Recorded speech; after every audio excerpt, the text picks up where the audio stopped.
With financial advertising and the personal quest for more hard-earned dollars and the desire of many to squirrel away funds for retirements, the idea of picking a winner over a loser in the stock market may just seem like a fool's errand. This quest for sound advice and a firm financial foundation that stands the test of time may seem just as valuable as the investments themselves. Joining me today to talk about the future of finances for Canadians is the author of the Morgan Report, David Morgan. He joins us from his office in Spokane, Washington. Mr. Morgan, thank you for joining us today. Oh, thank you very much for having me. So, David, what a financial ride the last couple of years have been for Canadians. David, when you look to 2023, what do you see as the path ahead in the next 12 months? Well, almost anything that a professional does is look at probabilities. I mean, to, get out the crystal ball and be super accurate. We leave that for the psychics. But the trends are very clear. There's been an overprinting of fiat money throughout the entire globe. The dollar is relatively strong versus the other ones because they aren't printing quite as fast as some of the others. And plus, most of the debt in the system is US based, which means you need to have US dollars to pay down the debt or pay off the debt. The stock markets are weak and weakening. There will be rallies. There'll be a lot of bear traps going forward. The bond market is the key. I call it the key to the kingdom. And the reason it's the key to the kingdom is everything in a debt-based monetary system based on credit or the reverse of credit, the debt. Depends who holds it, who issues the debt, and who gets the credit. And when you have what's called sovereign debt, meaning the United States of America or Canada or any of the more advanced capital markets, it's basically on the back of the people to pay that off. I mean, your politicians spend it, but you are the ones that require to pay it off. Well, at some point, it becomes a mathematical certainty that it cannot be paid back. And that's what we face now. So at the end of these great inflations, what we see is an acceleration of the debasement of the currency. So what happens? Well, people go what's called down the liquidity pyramid looking for safety. And the one most trusted safe feature of the markets are actual physical pieces of paper. Canadian dollars, US dollars, Australian dollars, whatever the notes are, that's as safe as you can get for 99% of the population. And that works until it doesn't. And I'm not being cute because in the great inflations, what happened is there's a distrust of even that form of money. And it goes to 5,000-year-old money, gold and silver. So I expect to see further strengths or movement around the US dollar, although it's weakened rather significantly in the last 6 months or so. And that will continue overall, but like the stock market, you'll see some moves that will make it look as if the dollar is still holding on. No one can predict exactly when this will take place, but we could get clues. And one of the biggest clues is the run to gold. And the run to gold starts very stealthily. Most people don't even see it, especially unless there's channels like yours that actually have an open forum that talks the complete market. Most people don't even get to hear about the precious metals. But gold has been accumulated not only in Asia, which China and Russia primarily, but out throughout the entire central banking system. And it's a well-known fact, and I'm sure you know this, that in the last year, there's the biggest hoard of gold through central banks in the last 55 years. Why? Well, if the banks never talk about it, and they kind of diss it in public domains, it kind of is, it's just a tradition. It's not really money here. It's a pet rock. You hear all these rather negative connotations around the gold industry and gold per se, is because it is the money of last resort. In my strong studied opinion, I don't think the bankers really want to have anything to do with gold other than have it as a life preserver for themselves. In other words, they know they don't have it and something drastic happens, they at least can stay in the banking business if they have gold. But if it was up to their preferences of how they want to control everything, they wouldn't have it, in my opinion. So long answer, but that's it. Everything that's not precious metals or commodities related, I'm very bullish on foodstuffs. I'm very bullish on the precious metals, resources in general. So stuff we need over stuff we want. The stock market's overvalued across the board. Any market anywhere in the world is pretty much overvalued. Bond market key is the US dollar or the long-term dollar, meaning a 30-year, 6-month treasury, doesn't matter, anywhere in that range, the interest rates are going to kill the dollar, or kill the ability for the dollar to maintain its status. I'll put it that way. Now, in recent years, many people have jumped on the cryptocurrency bandwagon. But as we saw last year with how fast the value of Bitcoin fell, some learned a hard lesson in the volatility of some of these coins. What is your outlook for 2023 concerning crypto? Still negative. I did a series on the website, thewarningreport.com, go to the blog. It's called The Crypto Conspiracy. I have 28 interviews over the last year, called The Top in Bitcoin, explained why, showed what the tie-in was to MIT, and actually Jeffrey Epstein has a pretty big role in the Bitcoin world, believe it or not, Wow. prove it. Yeah, and very few people even know that. Wow. And I'm pro blockchain and not very fond of most cryptos. I think once the dust has settled after this FTX debacle, is you will see it's not going away. In fact, this is what the central banks are really drooling to get into, is to have a central bank digital currency. Of course, that's centralized, not decentralized. Whether or not that happens, I'm not sure it will, but they're going to push for it. So I think you're going to see the next move up in cryptos be asset-based cryptos, gold-backed, silver-backed, lithium-backed, cobalt-backed, raw land, whatever. That token is actually of merit, meaning it is tied to some quantity of something that's real. I think this fiat for fiat, we got a fancier fiat, we give it a cute name like doggy coin or something, and it's worth something, is a figment of the imagination. And we're approaching what I call financial reality. This is where all the sins of the past, meaning printing money and getting something for free, which is what the US has basically done, is going to come home. And we're going to pay a price. And unfortunately, it's not just the perpetrators of giving you something for nothing, but it's everyone else involved that touches upon that, which is basically the US dollar. So when the dollar dies or dies further, it's going to impact almost everyone. Now, what about in terms of inflation and cost of living? Do you foresee that these two components will settle down? Yes and no. You're going to see the CPI massaged more. And of course, in the US, they take out food and energy, which are the two things humans need most.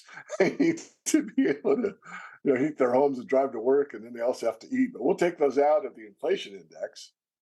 And so, yeah, it will come down, and the governments will make a big deal about it, especially the US government. And they will probably use it as a pretext to start to taper off the interest rate increases. But the real truth is that interest rates are only meaningful if they are substantive, meaning that you get a real return on your savings. And if the true interest rate is 7% and the posted interest rate on the federal funds is 4%, you're still getting a negative interest rate of 3%. If you look at the true interest rate, as far as inflation is concerned, real CPI, based on figures from John Williams of shadowstats.com, who calculates it without all this hedonic indexing, you'll find that the real inflation rate is probably closer to 12%. So if the US government were to make interest rates at par with the true inflation rate, say 12% as an example, we would be absolutely devastated. Why? Because at that high an interest rate, you wouldn't be able to fund the debt payment or the interest payment that's due on the national debt. So we are really at the end of the road. I mean, we talked about kicking the can down the road. We hit the end of the road. So I don't think we have a lot longer to go until the new system is, I won't even say it'll be implemented. I'll say that the new system is going to be presented for implementation. And I think we'll see that. Really, it started in November in the United States, but most people aren't aware of it. I have a podcast on that. I can't name the title of it.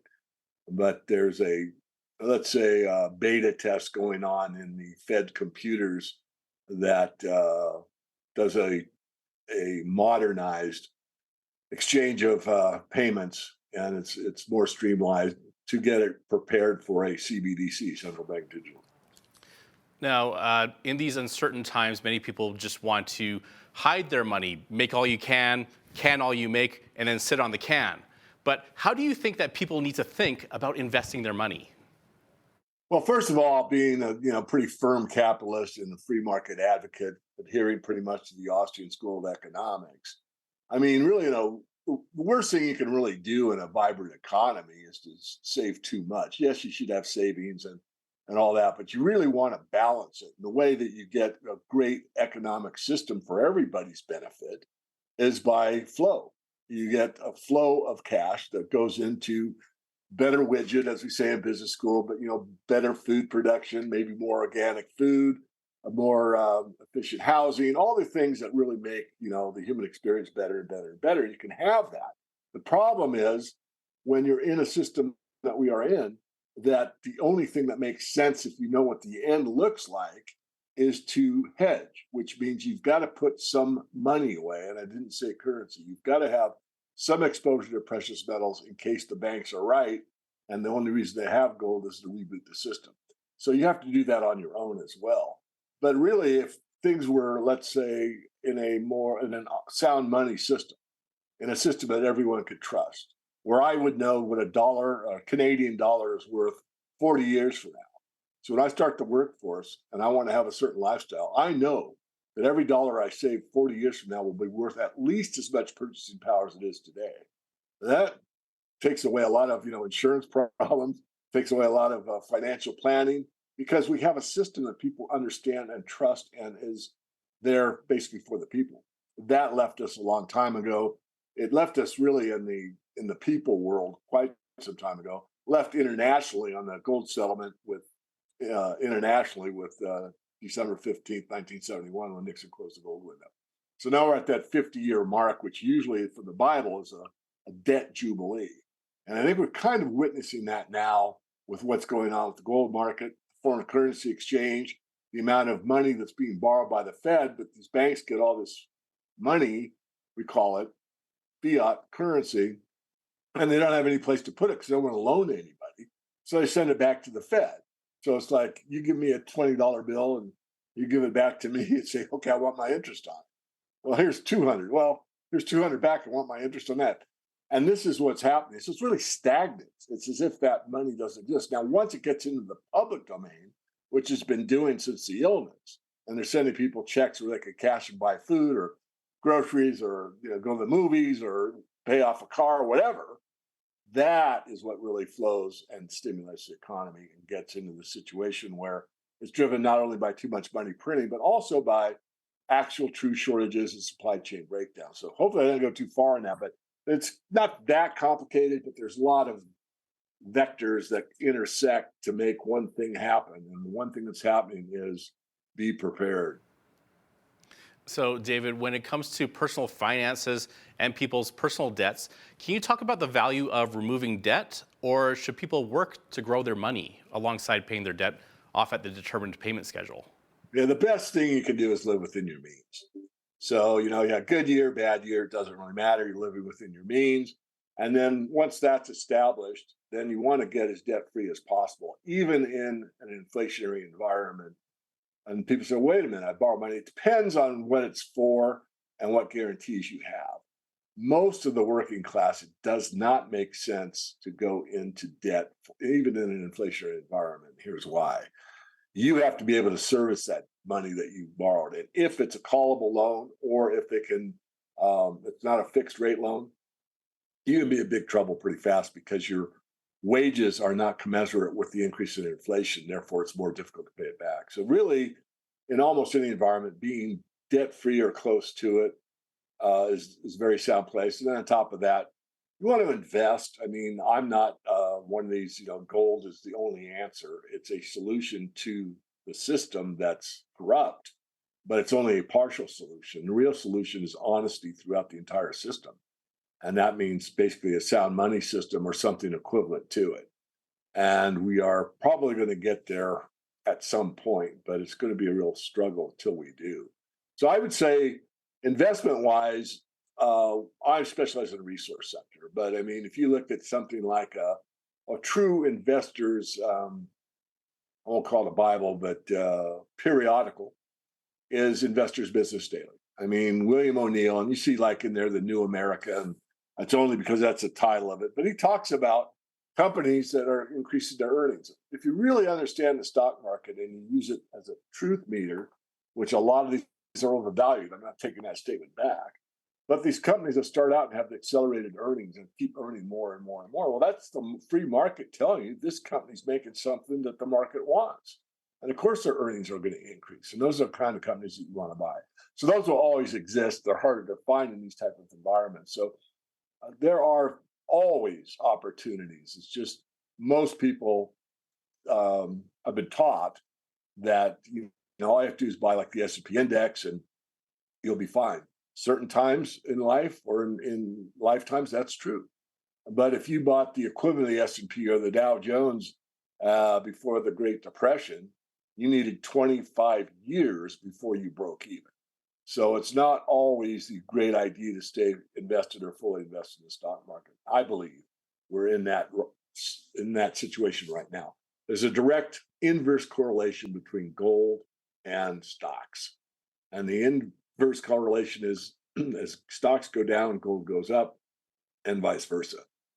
Now, David, if our viewers want to connect with you and learn more about what you offer, how can they reach you? Thank you. It's themorganreport.com. Just sign up for our free letter. I have a paid service as well.